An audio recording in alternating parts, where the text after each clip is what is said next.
9 सितंबर 1890 को अमेरिका के इंडियाना राज्य के हेनरीविले नामक छोटे से कस्बे में एक बच्चे का जन्म हुआ जिसका नाम रखा गया हरलैंड डेविड सैंडर्स।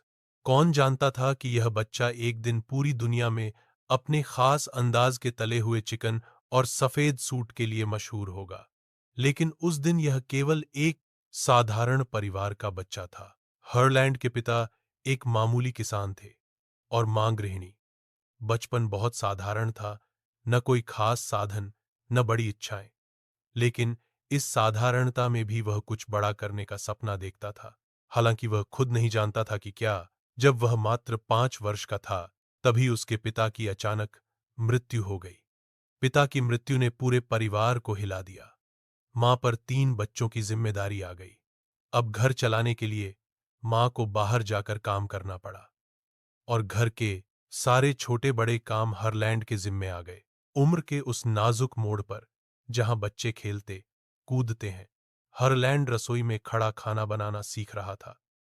गैस का चूल्हा नहीं, लकड़ी का चूल्हा, और भोजन की सादगी ऐसी कि नमक कम ज्यादा हो जाए तो पूरा स्वाद बिगड़ जाए।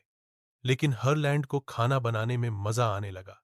धीरे धीरे उसे एहसास हुआ कि वह इसमें अच्छा है। 8 साल की उम्र में वह अपने भाई बहनों के लिए रोटी, सब्जी, सूप और यहां तक कि मीठा भी बनाने लगा। एक तरह से वह परिवार का कुक बन गया। 13 साल की उम्र में उसने स्कूल छोड़ दिया। मां की आर्थिक स्थिति खराब थी और पढ़ाई से ज्यादा जरूरत थी काम करने की। यह निर्णय उसकी जिंदगी का एक नया मोड़ था। अब वह नौकरी ढूंढने निकला, कभी खेतों में, कभी फैक्ट्रियों में। उसके जीवन में बचपन जैसी कोई चीज नहीं रही थी।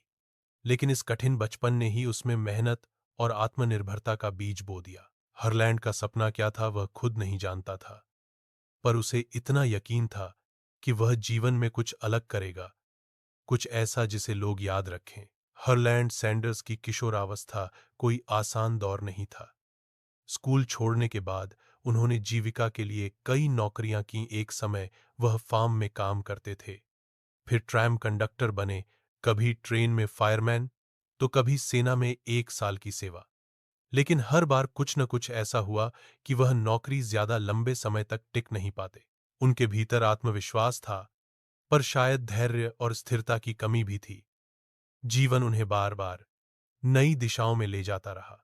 एक समय ऐसा आया जब उन्होंने कानून की पढ़ाई शुरू की, लेकिन जल्द ही एक साथी वकील से झगड़ा हो गया और उन्होंने कानून का पेशा भी छोड़ दिया। इसके बाद उन्होंने इंश्योरेंस बेचने का काम किया, फेरों में टायर की दुकान चलाई, नाव चलाने का प्रयास किया और यहां तक कि लैंप बेचने लगे। लेकिन हर बार हालात ऐसे बने कि असफलता उनके कदमों को जकड़ लेती। इन असफलताओं ने उन्हें थकाया नहीं, बल्कि मजबूत किया। हर बार गिरने के बाद वह उठे और एक नया रास्ता अपनाया। साधारण व्यक्ति इतना संघर्ष करने के बाद हार मान लेता, लेकिन सैंडर्स की सोच अलग थी। उन्होंने खुद से वादा किया था कि चाहे जो हो जाए वह एक दिन जरूर सफल होंगे। 1930 के दशक की शुरुआत में सैंडर्स ने केंट की राज्य के कोर्बिन नामक शहर में एक छोटे से गैस स्टेशन पर काम करना शुरू किया। वहां पर उन्होंने यात्रियों को बेहतर सेवा देने के लिए एक छोटा सा डाइनिंग एरिया बनाया, जहां वह खुद खाना बनाकर ग्राहकों को परोसते थे। उनका खास अंदाज और चिकन बनाने का तरीका जल्दी ही मशहूर हो गया। उन्होंने 11 हर्ब्स और स्पाइस का एक गुप्त मिश्रण तैयार किया, जिससे उनके फ्राइड चिकन का स्वाद बेजोड़ हो गया। लोग दूर दूर से उनका चिकन खाने आने लगे। धीरे धीरे उन्होंने एक छोटा सा रेस्टोरेंट भी खोल लिया। उनका आत्मविश्वास और मेहनत रंग ला रही थी। उन्हें 1936 में कर्नल की उपाधि दी गई, जो कि केंट की राज्य का एक सम्मान होता है। इस रेस्टोरेंट में उन्होंने केवल स्वाद नहीं परोसा, बल्कि अपने जीवन की एक नई शुरुआत रखी। उनकी सोच थी, अगर गुणवत्ता और सेवा में सच्चाई हो तो लोग जरूर जुड़ेंगे। 1950 का दशक शुरू हुआ और अमेरिका में नए हाईवे बन रहे थे। दुर्भाग्य से एक नया हाईवे उनके रेस्टोरेंट के पास से नहीं गुजरा, जिससे उनके ग्राहकों की संख्या में भारी गिरावट आई। धीरे धीरे उन्हें अपना रेस्टोरेंट बंद करना पड़ा। उस समय उनकी उम्र थी 65 वर्ष। आमतौर पर लोग इस उम्र में रिटायर हो जाते हैं, लेकिन सैंडर्स ने यह मानने से इनकार कर दिया कि अब कुछ नया नहीं हो सकता। उनके पास थी केवल 105 की पेंशन और उनका फ्राइड चिकन बनाने का फार्मूला। उन्होंने एक निर्णय लिया, वह इस रेसिपी को रेस्टोरेंट मालिकों को बेचेंगे। उन्होंने एक सूटकेस में चिकन के सैंपल रखे और अमेरिका की सड़कों पर निकल पड़े मोटेल्स, छोटे होटल्स, रेस्टोरेंट्स में जाकर अपना रेसिपी पेश करते। कई बार उन्हें घंटों बाहर इंतजार करना पड़ता, कई बार लोग उनका मजाक उड़ाते, लेकिन उन्होंने हार नहीं मानी। हरलैंड सैंडर्स ने लगभग 12,000 नॉन रेस्टोरेंट्स से संपर्क किया और हर बार उन्होंने ना सुनी। लेकिन वह कहते हैं ना, जो व्यक्ति अपने उद्देश्य के लिए दृढ़ हो, वह एक हां के लिए 1000 ना भी झेल सकता है। एक दिन एक रेस्टोरेंट मालिक को उनकी रेसिपी पसंद आ गई और वह साझेदारी को तैयार हो गया। यहीं से केंटकी फ्राइड चिकन के फ्रेंचाइज की शुरुआत हुई।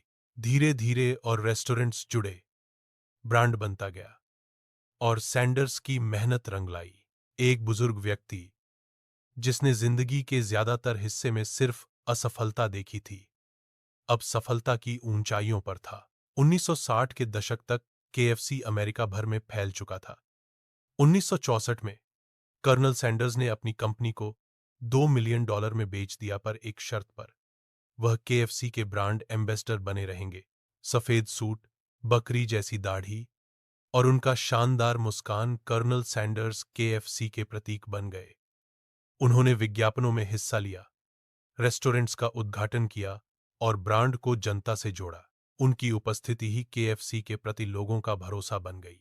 कर्नल सैंडर्स ने न केवल एक ब्रांड खड़ा किया, बल्कि एक दर्शन भी स्थापित किया कि उम्र कभी भी सफलता की राह में बाधा नहीं बन सकती। उन्होंने अपने जीवन की अंतिम सांस तक केएफसी को प्रमोट किया।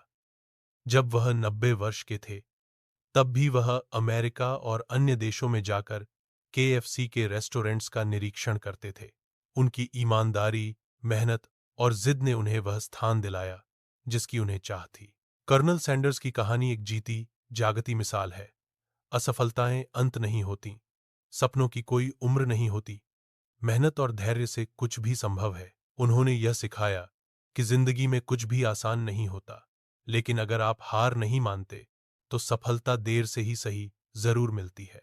आज भी केएफसी का हर रेस्टोरेंट, हर बाल्टी और हर पैकेट में सैंडर्स की आत्मा और प्रेरणा समाई हुई है।